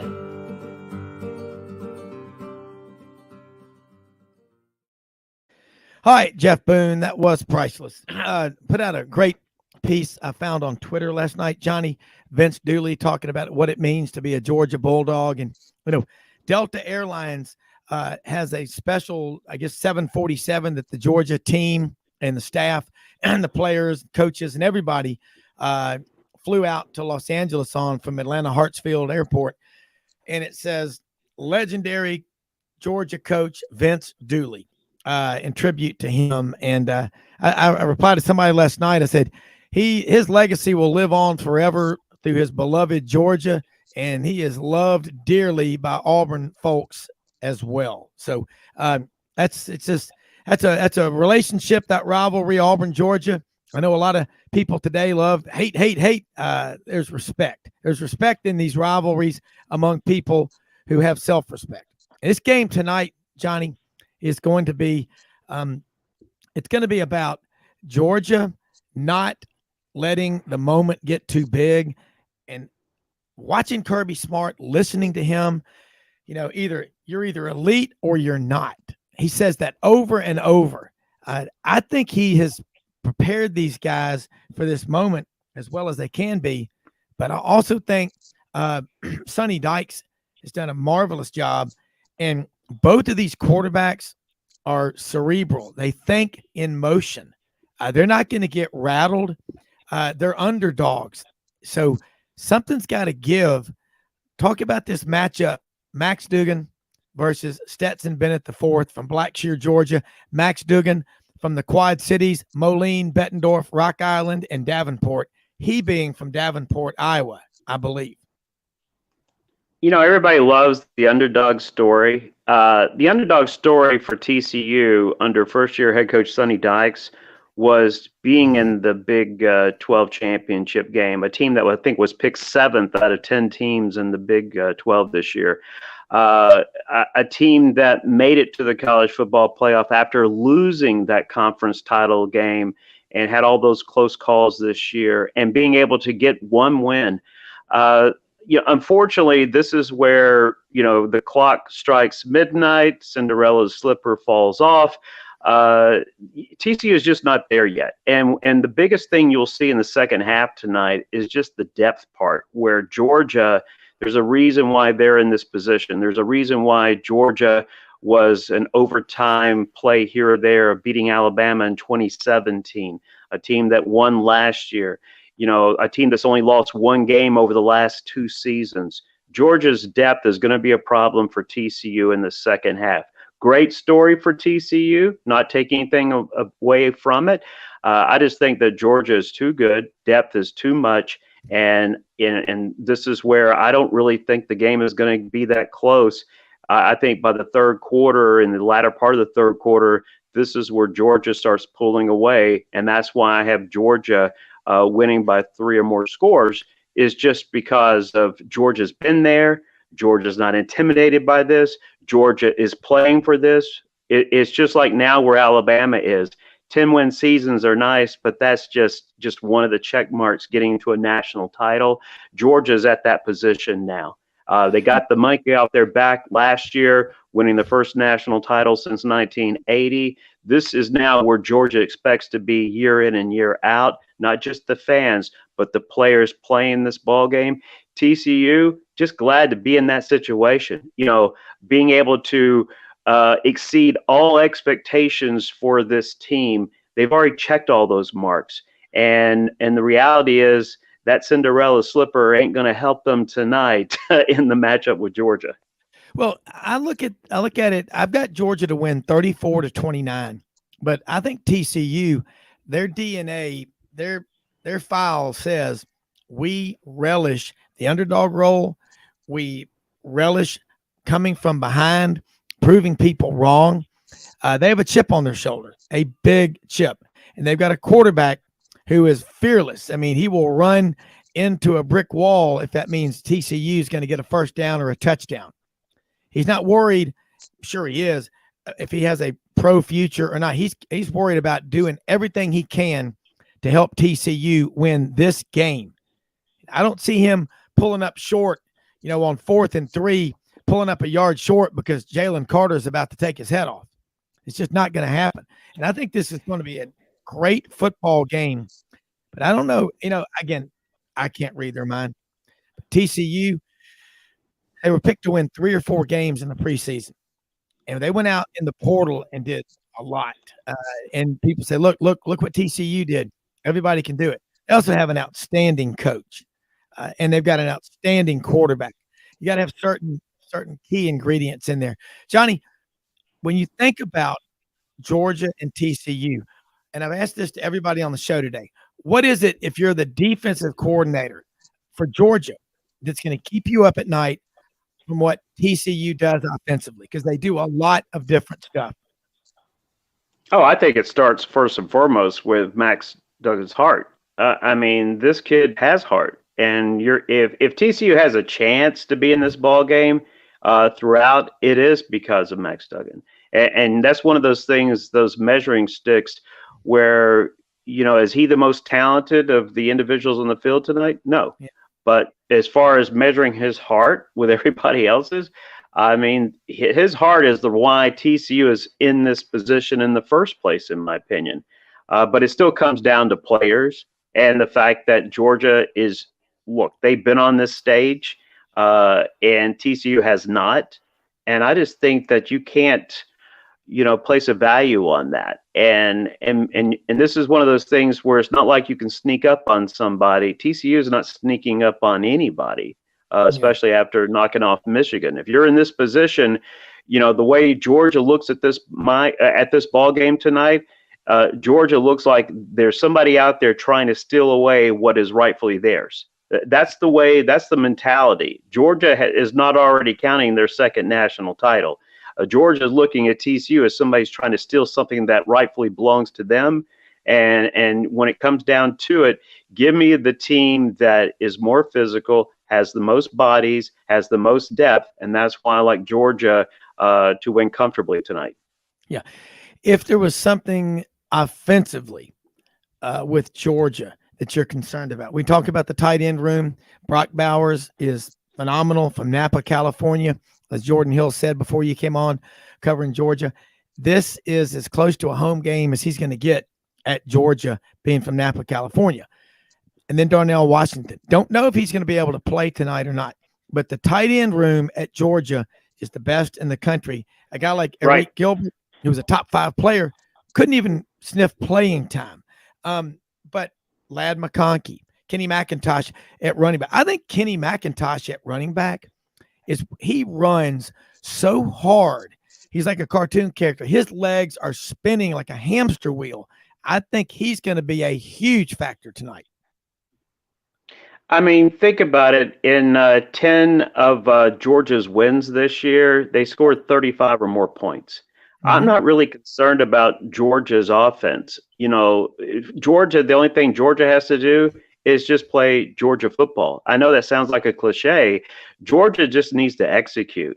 And so the only thing that I would say is, concerning Georgia that would give TCU the chance, if we get the Georgia Bulldogs defense that played like they did against Ohio State and played like they did in the second half against LSU, if we get the Georgia team that we've seen throughout the year until the second half of LSU, then this is why I don't think the game will be close. And Georgia, for several months since September, you go up against beating Oregon 49-3. You look at a Tennessee game that was a blowout. Yeah, Tennessee added a touchdown, a meaningless touchdown late in that game, but that was a blowout from that standpoint. Georgia has been playing this entire year for this moment.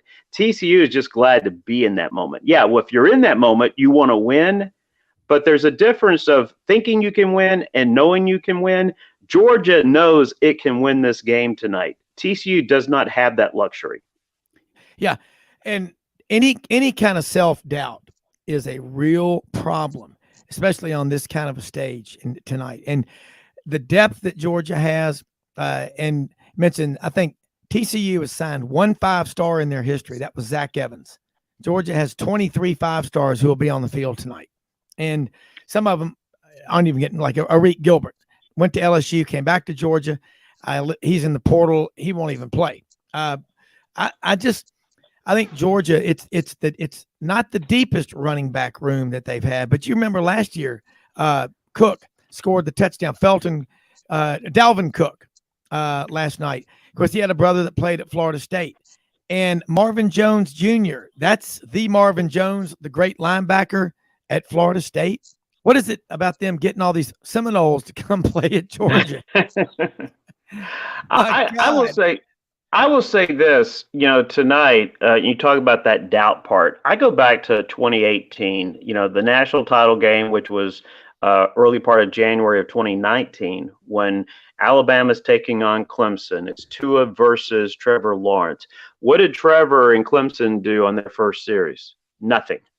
And instead of allowing Trevor to let that set in his head, Alabama moved fast when they got the ball. What I would have done, and I go back, it's hindsight, but I was thinking about it right there in as far as when that game was being played.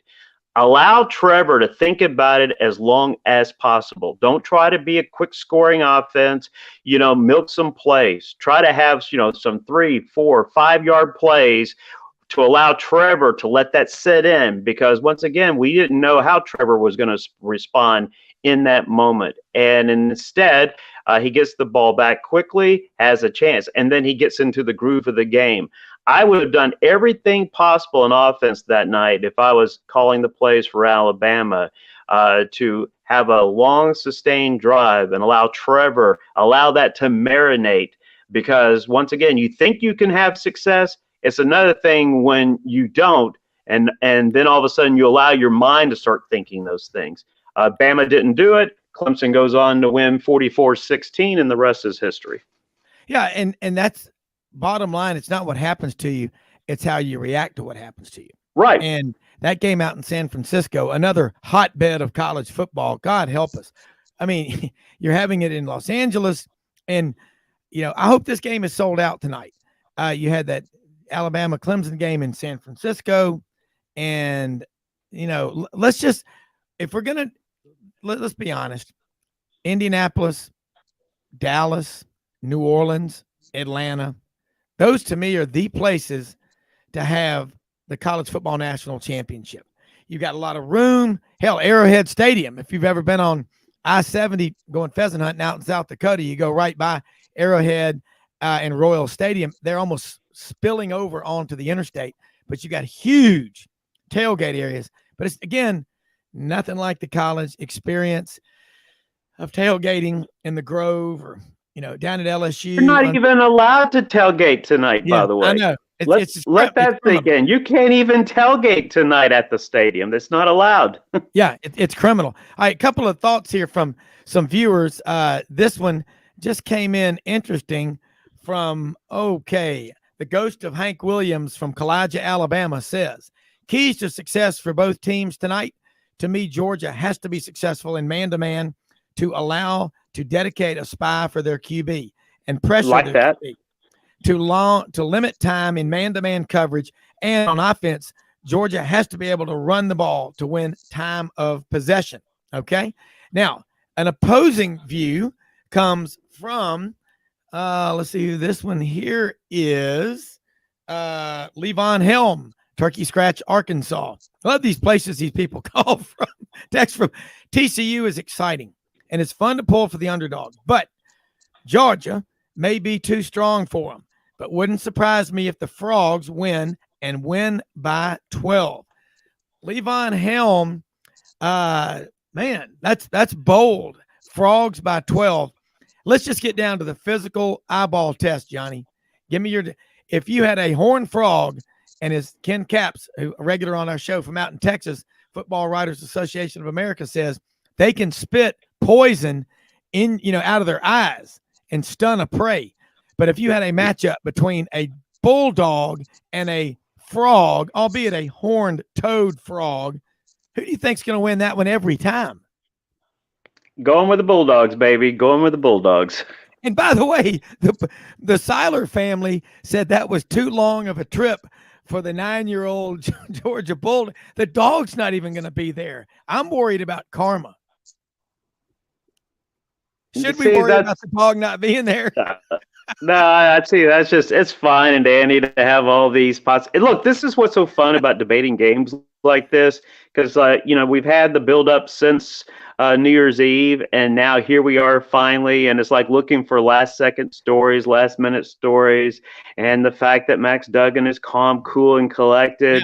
Yeah, you're calm, cool, and collected until you start walking out of that locker room in time to take your first snap from center. This is why football players throw up at Super Bowls before big games. All right. Yeah, so Jalen Carter is waiting. Yeah. I mean, you could pretend all you want is just another game. Yeah. Georgia understands that it's not. TCU does not until they're in this game. Yes, they beat Michigan. Great. I can almost say, other than Ohio State, who hasn't? And when we're talking about bigger games, I remember what Georgia did to Michigan last year. It's a different thing altogether from a semifinal matchup to knowing you don't have to worry about pollsters or anybody else. You only have to worry about yourself executing to beat the team ahead of you. And this is the part where you think about all these players back from last year's national title team. When you're TCU, you're looking across that field and you see these guys and you understand what lies ahead. Yeah. Hey, 74 seconds left, Lauren. Dogs in a real bind out there tonight. Could they do it? Let's say this real quick before I let Johnny tag out. Most often we see the face of Christ and least among us. Go out and help people with the expectation of getting nothing in return. As Jay Evers famously told me one time, don't give to get, give to give. Johnny, tell folks how they can follow you. We got 40 seconds left and look forward to having you on this show again next week. It is an honor and a treasure, and I learn a lot every single time. Stetson Bennett will join that list of quarterbacks to lead their teams to back-to-back titles. You can keep up with my work on Twitter at BP Frank Show. You can also follow me on Facebook at Johnny Ballpark Franks. Every Monday, 5 to 7 in the afternoons, I bring the sports legends and history to life. You're going to have a great show tonight with two quarterbacks who have done something special, and this is going to be a great episode. So, folks, you got to tune in to Johnny Ballpark Franks. Hey, folks, check us out Monday through Saturday, www.sidelines.live. Follow us on Twitter at sidelines_live. We live in the greatest country in the world, folks. Tonight, watch college football on the Color TV. We're out of here.